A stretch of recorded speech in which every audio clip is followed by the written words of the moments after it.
Every day, the world is watching videos of Donald Trump signing executive orders and dismantling US government agencies, all in an effort to make America great again. But what if I told you that with every signature, he's actually making the US much weaker on the global stage and systematically creating a once-in-a-lifetime opportunity for one of America's greatest geopolitical rivals to step in and fill the void? In Trump's first month in office, he has pulled the United States out of some of the world's most important organizations and agreements. The World Health Organization? Check. Paris Climate Accords? Check. Donald Trump has even withdrawn the United States from the United Nations Human Rights Council. And whether you agree with Trump's decisions or not, the outcome is undeniable. Each time the US steps back, it leaves an empty space in global leadership. But Trump's latest move to shut down USAID is giving China one of the greatest geopolitical wins in 2025. USAID, which stands for the United States Agency for International Development, was created to provide humanitarian assistance, fight poverty, and support development in struggling nations across the world. Now, to be fair, USAID has funded real charitable efforts, from disaster relief to healthcare programs, even HIV outreach. But that's only half the story. USAID has also been deeply tied to political interference, corruption, and regime change operations around the world. It's simply been used as a tool to push US foreign policy, often in ways that have destabilized the very countries it claimed to help. USAID has also been the primary vehicle the US government has used to produce anti-China content and an intense overseas media battle. Last September, the House of Representatives passed a bill of $1.6 billion to deliver anti-China propaganda overseas, and as this article from Responsible Statecraft points out, to discredit Beijing's Belt and Road initiatives worldwide. Trust me, this is the major story developing in US-China relations right now, because with Trump shutting down USAID, we're witnessing something even bigger: the unraveling of America's role as the world's sole superpower. At the same time, China is increasing international funding, positioning themselves as a key negotiator in global conflicts, and using the Belt and Road Initiative to cement their influence across the developing world. Trump may call it America First, but in reality, it looks a lot more like America handing global leadership to China on a silver platter. Just look at this Business Insider article, which reveals that the USAID shutdown could make China more powerful. It reveals USAID was founded at the Cold War's height, but has never operated as a purely altruistic agency. Instead, the agency works with strategically important countries and assists US commercial interests. In the words of Democratic Senator Andy Kim, "Our assistance abroad helps fight disease and stop starvation and famine, but it's also a tool to stave off the expansionist reach of authoritarian leaders in China, Russia, and Iran." That's quite the bold statement from a US senator who has publicly admitted that while USAID does in fact help people with charity, the organization most importantly is a propaganda tool used against countries that the United States government sees as a threat. And whether it's regime change operations throughout South America or arming internationally designated terrorist organizations in Syria, almost every government collapse in recent memory has the United States playing a role at some point along the way, all the while costing US taxpayers billions of dollars. But Trump's closure of USAID has just exposed how much the US government has been spending on propaganda around the world. In 2023, the agency funded training and support for 6,200 journalists, assisted 707 non-state news outlets, and supported 279 media sector civil society organizations dedicated to strengthening independent media. The 2025 foreign aid budget included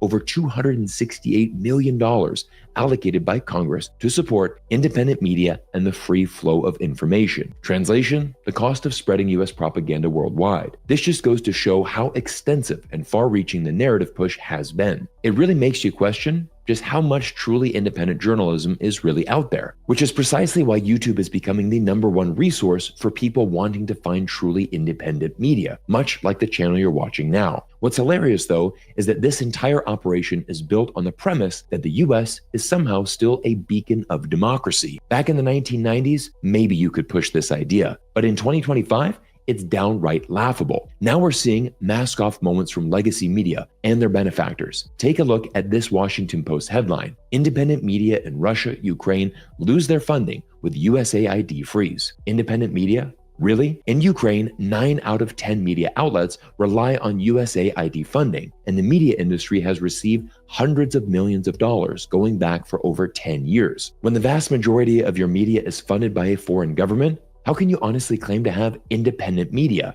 It's frankly absurd. If you look at the top 10 countries receiving USAID funding, it's no surprise that Ukraine tops the list, pulling in nearly $5.5 billion in 2024 alone. The next 9 countries each received hundreds of millions of dollars in funding as well. USAID shutting down marks a major retreat of American influence on the global stage. And whether you see that as a positive or negative, one thing is clear: the US is losing its grip, and the world is shifting in a new direction. But of course, one of the largest sources of US propaganda is the entire ecosystem of US-funded anti-China journalists and think tanks. This tweet went viral last week, explaining the panic the freezing of funding has had on the anti-China media sphere. Because of the US funding freezing, the entire global ecosystem of China nonprofits is facing an extinction event. I'm not exaggerating for clicks.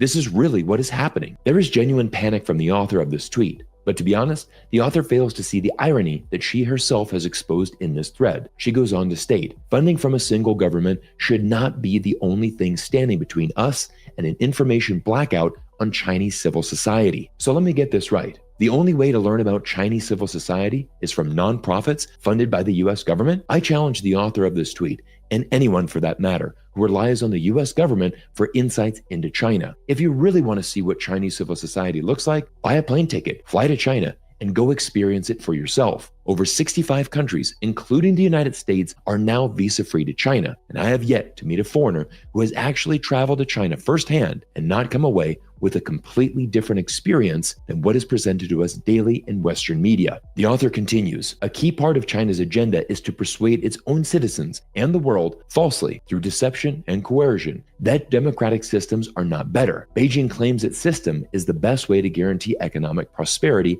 and stability. But once again, this is a completely false statement. Beijing's opinion is that its form of government is the best for China, and only China. Beijing's government does not go around the world spreading communism and forcing other countries to adapt its system. Interesting enough, that's exactly what the US government does, forcing regime changes and interfering in the domestic politics of independent sovereign nations. Even one of my favorite YouTubers, Johnny Harris, produced a full video mapping every US government-backed coup around the world. The US government actively sanctions many countries around the globe for the sole reason of them not being a democracy. And it's time that journalists, and frankly, every US citizen takes a step back and really examines the state of America's own democracy in 2025. Donald Trump is now going above the law, dismantling government agencies without congressional approval, putting in his billionaire friends like Elon Musk into high-ranking, unofficial government positions while simultaneously angering every ally of the United States. Ask a Canadian or European how they feel about US democracy right now. America's allies are in absolute shock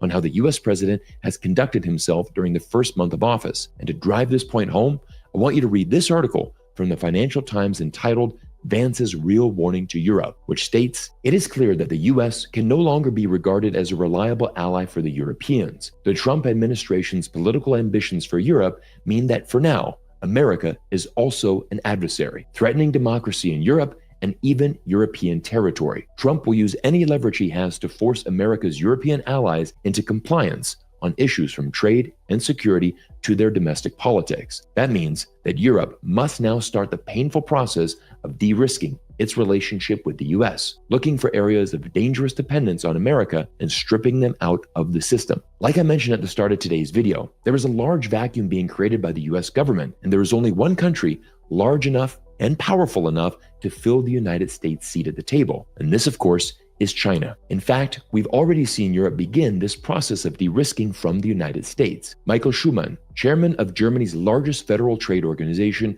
recently stated, the German economy is under immense pressure. We need policies based on national interest rather than ideological considerations. Trump's return is reshaping global geopolitics. Europe must carefully weigh its options and act in its own interests. Strengthening EU-China relations is clearly a part of that strategy. Good relations with China are in Germany's interests. I'll include a link to all the resources I've used in today's video down in the description for you below. But the simple truth is the United States' reputation is taking a massive hit on the global stage. Meanwhile, with the shutdown of USAID funding, China will have more space to expand its global influence. Simply put, China looks like the good guy on the international stage simply by doing nothing. But China is not satisfied with just that. Through its commitments with the Belt and Road Initiative, Beijing has spent more than $1 trillion on gas pipelines, trains, and other trade and infrastructure projects globally. I mean, just look at this map detailing Chinese infrastructure projects in Latin America. The US government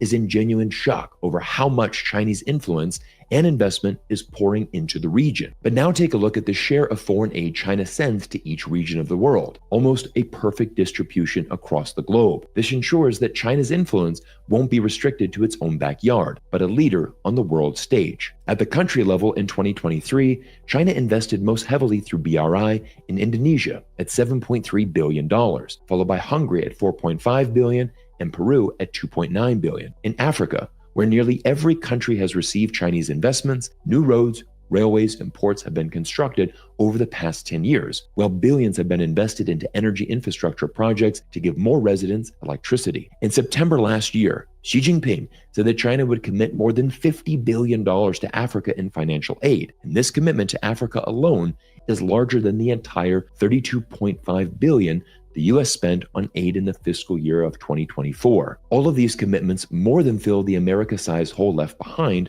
on the global stage, and most importantly, in the fastest growing regions in the world. Everyone, Trump's shutdown of USAID is more than just a symbolic move. It's signs of a broader, ongoing dismantling of America's global leadership. This is the moment when America's claim to global leadership is truly called into question, as China emerges as a more stable, constructive force on the world stage. But now, I want to shift our focus to the investing portion of today's video and share with you how geopolitics can influence the future of specific industries. Because one thing we've learned with Donald Trump is that he is not afraid to make drastic changes, and one of the United States' biggest changes in policies came during Trump's very first day in office, when he passed an executive order to unleash the future of America's energy. Donald Trump's declaration of a national energy emergency on Inauguration Day was designed to expedite approvals for energy infrastructure, including nuclear power. And with Trump in charge for the next 4 years, the nuclear energy sector will receive a massive boost in support. If Trump's administration is focusing on energy independence